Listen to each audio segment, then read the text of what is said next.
વર્ષની 12 પૂનમ આવે, શુક્લ પક્ષની પૂર્ણિમા એટલે કે 12 મહિનાની 12 પૂનમ. આપણે 12 પૂનમ કોઈ પણ એક જગ્યાએ એક સ્થળ આપણે નક્કી કરીએ અને આપણી જે મનોકામના હોય એ મનોકામના સિદ્ધિ માટે આપણે પૂનમ ભરવાની હોય છે. કે આપણું કોઈ કામ નથી થતું, કામ અટકે છે, આપણે કોઈ પણ પ્રકારના એવા સંકટની અંદર કે આપદાની અંદર આવી ગયા છે, તો આપણે સંકલ્પ કરવો જોઈએ. કુળદેવીની ભરી શકાય, ઠાકોરજીની ભરી શકાય, કે તમે જે કોઈ પણ દેવી દેવને માનો છો એ દેવી દેવતાઓની તમે પૂનમ ભરી શકો છો. કેવલ મહાદેવની એક જ આપણે માસિક શિવરાત્રી ભરવાની હોય છે.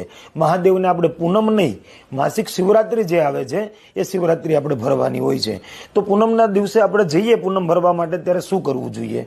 તો કે આ વર્ષની અંદર અધિક મહિનો આવે છે એટલે 13 પૂનમ આવશે. હવે 12 પૂનમ છે ને, 12 પૂનમ આપણે નથી ભરી શકતા, એમાં કોઈ એક પૂનમ આપણે કોઈ કામકાજ માટે અટવાઈ ગયા છીએ, તો આ વર્ષની અંદર 2026ની અંદર 13 પૂનમ આવશે. તો એક પૂનમ કદાચ તમે છોડી દેશો તો પણ તમારી 12 પૂનમ ભરાઈ જશે.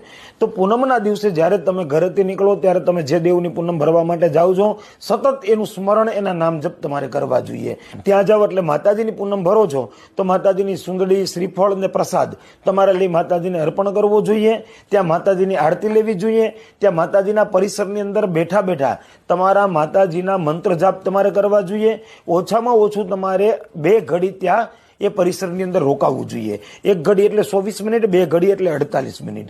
ત્યારબાદ તમે જે સંકલ્પ માટે થઈને ત્યાં પૂનમ ભરવા માટે ગયા છો એ તમારે ત્યાં માતાજીની આગળ કે ઠાકોરજીની આગળ રજૂ કરવું જોઈએ કે માં ભગવતી, આ મારી આટલામી પૂનમ છે, હું તમારા દર્શન કરું છું, મારા આ કાર્યને તમે સફળ કરજો. તમે વિશ્વાસ નહીં માનો, 12 પૂનમ તમે પૂર્ણ નહીં કરો ત્યાં એ તમારું કામ જરૂરથી સફળ થઈ જશે. જય ગજાનન, જય માતા. Download ShareChat.